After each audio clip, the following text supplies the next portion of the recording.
Hi guys, and welcome to another recording in the series of Changing Your Thoughts to Change Your World.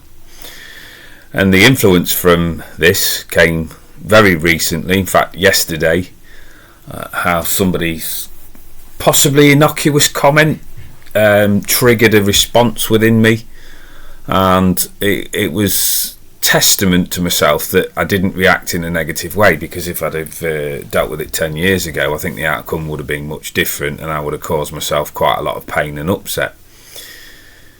So I had the opportunity to sit here and contemplate one or two things, as things are sort of fairly quiet at the moment and I'm still recovering from not feeling very well. So I sat there and thought about the process, thought about what's gone on over this last year, because it's been absolutely tremendous. And one of the things that's got me through is recognising now when there's thoughts around me that are non-productive, and how do I handle these non-productive thoughts. I'm still relatively new to the YouTube genre, so I'm constantly learning lessons on how to put things across, but please know from my heart that the idea behind all of this work, all of the jottings and things that I do, is about helping people progress through maybe intrusive thoughts, anything there that is non-productive. So I'm sat here thinking and trying to put together something there, and I've done lots of courses and watched various different videos and things on here, and script your stuff, come away in the right possible mind frame, project yourself across, sit there in front of the camera, and all of this sort of thing. And I thought, if I'm to succeed in this venture, then people are going to just have to accept me as I am. So I'm part scripted, because I have this tendency to go off on a tangent if I'm not in that disciplinary space. So what's started this? In my mind, while I was sat here thinking, I got the tarot card, the death. Right, so the death is never about literal death when that's about, but it's all about completing cycles, the ending of something. Now, a lot of us will fear endings, because it's like, what if this happens, what comes in? Because it's not about the literal death, it's about circumstances changing. So I'm sat there thinking, what circumstances do I need to end? And a lot of it's been about thoughts, and it's old thought patterns and the way that I've dealt with things over the years, and not being too sensitive. So the death card comes in there, and once we accept an ending, what we end up with is the potential openings for new beginnings. So to have a new beginning, I'm grateful for the opportunity to have a new beginning, because it will replace the old, it will replace the stale, and as long as I apply myself to it, then what will happen is that I will be more constructive going further down the line, and that is what I'm about, progression. So that got me to thinking about what I'm grateful for over this last year. And I've titled this, and I have scripted part of it, but I want to be part scripted, but also I want to bring in points. So it's kind of like I put my points down there, but I will add to them as I go, so that I don't get distracted. And the idea behind it all is to help plant a seed in people. It was also inspired as well, and I'll give him a mention out on here, and I'll tag him in the thing there, by Trevor Cult. Now, Trevor Cult is this fantastic man that has got a big following, but what I like about him personally is that what he says is what he goes by. He's prepared to put his neck on the line for his opinion, and I admire and respect that. So when he put on his video the other day about not being afraid to get rid of deadwood and people in there that have upset you, it got me to thinking. So yesterday's processes, although they were difficult and painful for me, they marked the end of something. So what can naturally follow is that new beginning. So I'll give you this heartfelt thanks, and I'm sat here with my little script. So heartfelt thanks. As a person whose mind is on constant alert, I find it difficult to fill in any dead space in my head. Now, dead space for me presents an opportunity to overanalyse, which is not a good thing.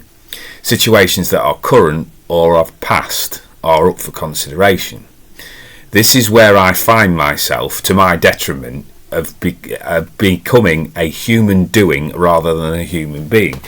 So instead of doing something productive, I'm analysing that situation and I'm getting upset over it, and rather than just being in the flow of the moment, I've got to be doing, and that is not the best way of managing my mind. So during this time I'm not at my most productive, so I'm quite reluctant to go into that space.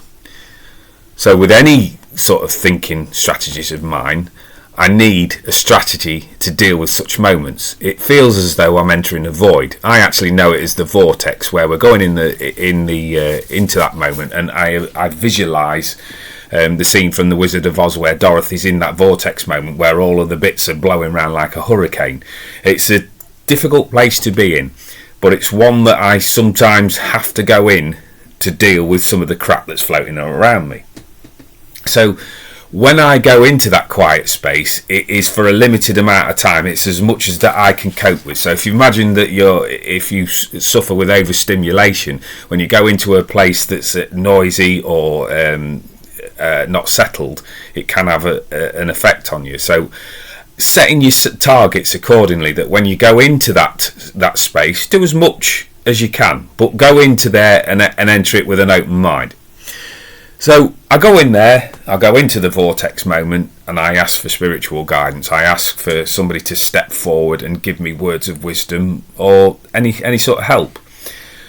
So when I did this yesterday, the words that were given to me were heartfelt thanks.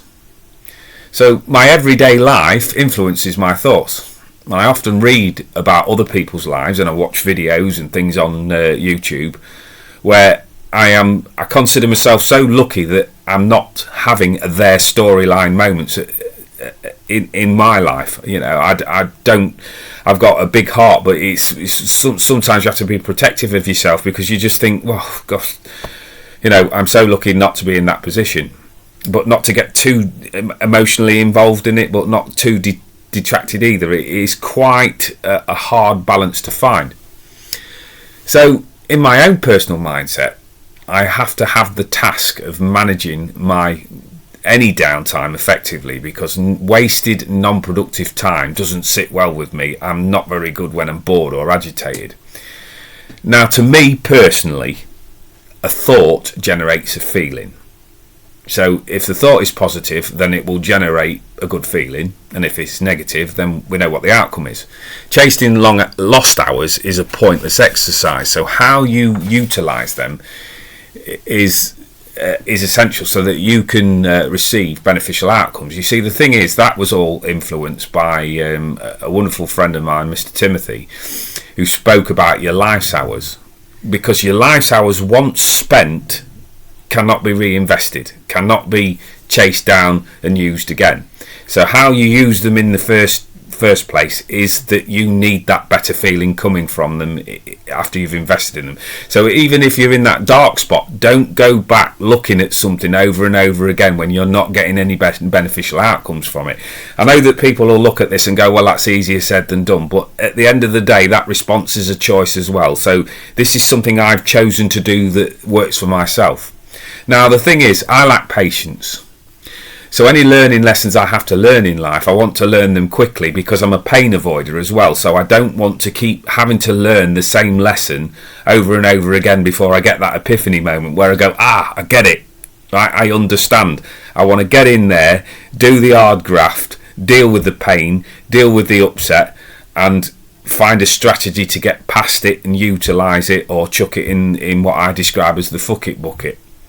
So I observe any energy blockages, I pick a strategy and I apply it to remove that blockage.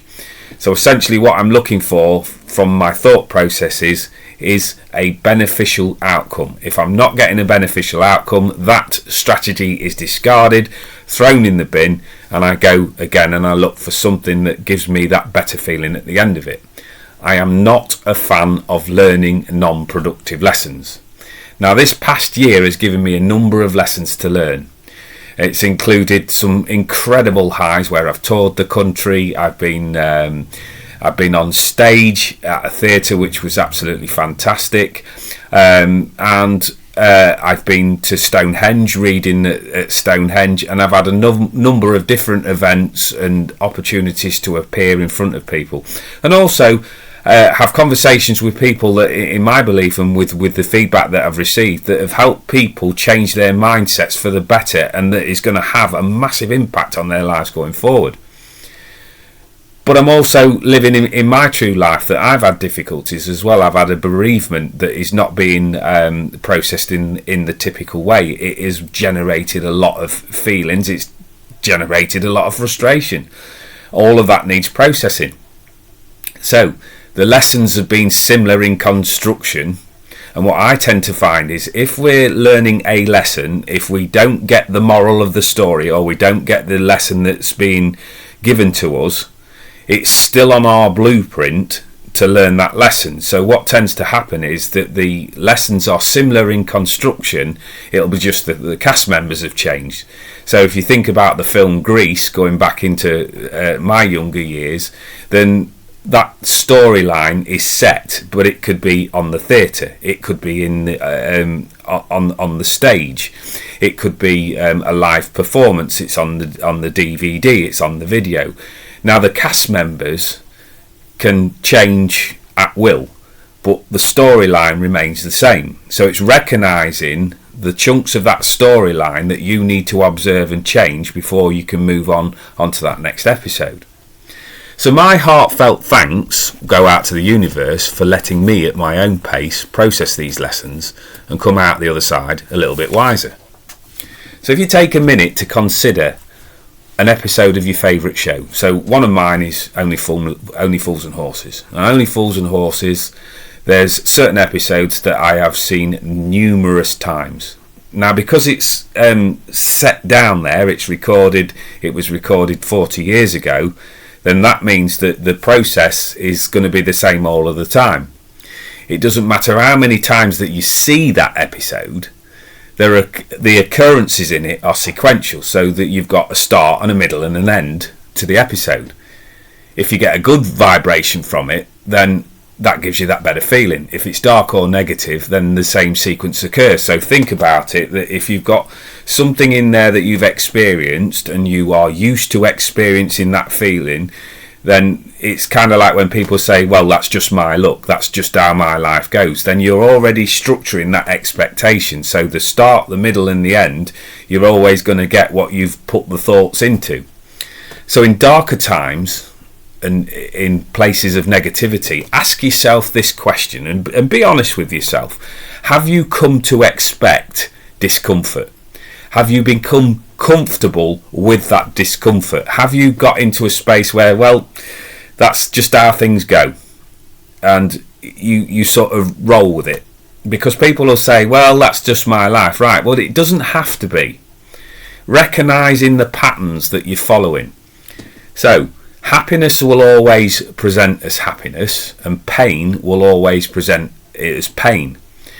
And the sequence with them is pretty much the same. So what you expect is what you get more of. So in our repeat watching of the episode, we know what to expect, so we can prepare for that emotion. And our life can be much like that. Our experiences will form expectations. If we expect negativity, it is more often than not delivered. But the same can also be said of positivity. What do we truly want to experience?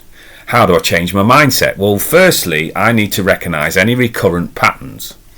How do they always end? What part do I play in the outcome, etc.? Then I decide if I want to redo the episode. Because the thing is, people like me can sit here and chat out all of this stuff about changing your life and things like that. People can tell you that you're wonderful, that people can tell you that you're amazing, that you've got all of this strength and all of that sort of carry on. But at the end of the day, when you come away from these recordings, or you come away from these people that are giving you that upliftment and that boost, you're faced with you, right? And it doesn't matter where you run to, no matter where you go to, you are always with you. So if in your mindset you just go, I can't do that, then that becomes what your subconscious mind records. So you, in effect, stay where you are.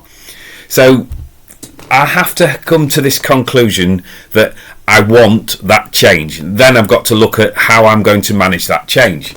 Now, what part do I play in that episode? Well, what do I always do?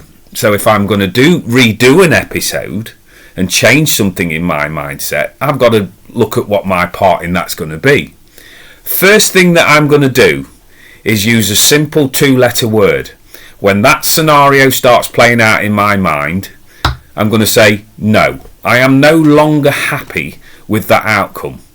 I want to change and I want to rewrite the script. The ending of that particular story is not to my liking, and I'm going to change it by my own design. So I want to write and produce a new episode with a new ending, so it's no to any of the old stuff that is non-productive. And my heartfelt thanks are again sent out to the universe for providing me with this revelation, because it is right. It's that aha moment. Right, if I don't like what I'm experiencing, it splits into two ways. Can I change the outcome, or can I not? If I can't, then there's no point in putting any resources to it or worrying about it. I just go on with the experience. If I can put steps into place to change that experience. So I'm allowed to re-script it. I'm changing my expectations and I'm redefining my boundaries. So I'm sat here with my script, and this is true because it's just sat off there, but there's a lot of it coming from my heart as well. I just wanted to keep myself on task. So I'm sat here with my script to keep me on track. But I want to give my heartfelt thanks to everybody that has supported this venture on YouTube, where I've stepped well and truly out of my comfort zone. From its humble beginnings in 2023 to now in a place where I have got over 200 subscribers, right? And I'm absolutely chuffed to bits with that. I am so grateful for that. But also I've got that drive that 200 is not even scratching the surface of where I want to be. So I would love it if more people subscribe, because I think if you get a collective band of people with the same sort of energetic outlook, you can make massive changes. So I can't do this work without subscribers. I can sit in here and feel like I'm talking to myself, but the feedback that I'm getting is it's going along the right track. At the centre of my being, I'm an entertainer. I love doing my card work. I love doing my mediumistic work. But at my heart, at my true core, I am that spiritual guide, if you like, that wants people to achieve their best potential. And I truthfully don't know how to script all of that. So I keep coming on here and I learn from people that have got bigger followings, and I learn lessons from videos and things like that, and I apply them in my own unique way. So I want to thank each and every one of you that follows this channel, and hopefully that, you know, if I come across in a nice, approachable, earthbound way, then you will encourage other people to come and look at this stuff if you feel like it would help them. Strangely, and when I was writing and typing this little script out, I also want to thank the critics and the naysayers of this world who have given me negative feedback, right? Because what tends to happen is when you get that, it doubles your resolve to reach even more people. And even if you've had somebody on there that's given you negative feedback, it means that they've been in your space or watch what you're doing, and they're entitled to do that. But the thing is with me, right, so I've looked at this, how people I've allowed people to affect my confidence and sort of structure my inner being. I've had now to grow up really quickly. So I'm 51 now, and one of the other things that I would see as a character flaw is that I've always put other people's thoughts and wishes before my own needs. And I'm slowly, and it is slowly, changing that. I have prepared myself for sadness in some cases because of the people consistently deliver it. So think about the people around you. That you can't really change what your upbringing's been like. You can't change any trauma, but there'll be some people around you that show you consistently that they're negative, or they're hurtful in their comments, they're inconsiderate, they're bullies, whatever it is that you want to know about it. But if you're emotionally locked into them, you will find yourself trying to make allowances where this is okay. Now, to tear away from that is quite difficult. So sometimes you have to be in that mindset of just going, right, I've got to put myself first here because I'm hurting and there's nobody else there to do the work other than myself. I used to be okay with that as long as I could justify that person being in my life. I'd justify their actions as being okay as long as they didn't abandon me. But like I've just written down on here, everybody's got their limits. And an anger started to surface in me midway through the last year, that the inner child was not being placated, was not being looked after, was not being heard. So there was things there that I had to go back into my own inner being and do the inner child work, which is a lot bigger task than what I actually realised. So some of my work now is influenced by the inner child, but there's a time at 51 when you need to recognise that is what is going on in the mindset. So what I've learned to recognise is that the adult in me needs to step up and parent that child, deal with those disappointments, deal with that upset, dealing with some of those feelings of being let down and hurt by various people in my life. It's imagining just picking the child up off the floor, the younger version of yourself that didn't know as much about life as what you now know. Putting your arm around them, listening, and just saying, do you know what? This might be a shit situation, but it's going to be okay. So, my reasons for presenting this presentation came as a result of what one person said to me yesterday on one of my feedback things that I'd done. Right. Now, I have no problem whatsoever in engaging in dialogue with people. But I no longer tolerate people disrespecting me or bullying me. So the person made the comment, I was hurt by it, I didn't know whether I was overreacting or not, so I give the person the opportunity to state their piece, and they came back and they justified in their own mind what they felt was okay to say. Now, I've got a choice to make there. I can go back into the old annals there, where I'll just go, well, I like that person, and our interactions over the last couple of years have been really, really positive, and maybe it was just a slip. So I could have justified that and just kept him on there. But this is where Trevor Cult's advice came in for me. Right, the comments for me could not be justified. Right, I didn't agree. Now, I understand that people have disagreements and can see things from different perspectives, and they're allowed that, and that is their right. However, this is where the adult in me stepped in and said, right, so say I allowed this situation to continue and let it go by. When we meet face to face at some point in the future, would I forget this? Would I be able to put a plaster over that painful situation? And the answer was no. So I don't wish anybody any harm or anger or anything like that towards them, but I'm also very protective of myself these days. So I've just gone delete. I've just unfollowed, deleted, because that is my right as well. Difference of opinion, see it how you like, oversensitive, whatever it is you want to see it as, but that's what I'm doing. And this is the whole point of putting this across to you guys, that you've got that option as well. As I say, I looked for a way to tolerate the situation, but I knew I would feel compromised, and I would, if I compromise my integrity, then I wouldn't also be able to sort of sit easy with that. So everybody's entitled to an opinion, and this is the key thing with this part of this script. Everybody's entitled to an opinion, and I get that, right? I'm happy with that. But what they're not entitled to do is to tell me what my opinion is. So I'm open to the fact that I'm raw at all of this and that I'm learning lessons, but I'm on your side, guys. Right? I'm not going to sit there with any work that I do and criticise people and tell them where they're going wrong. I want to know what it's like from your perspective, and I want to be that advocate for people. When I'm looking for subscribers, I'm looking for people to be on my wavelength, but I'm also adaptable, and I can make the changes as I go along.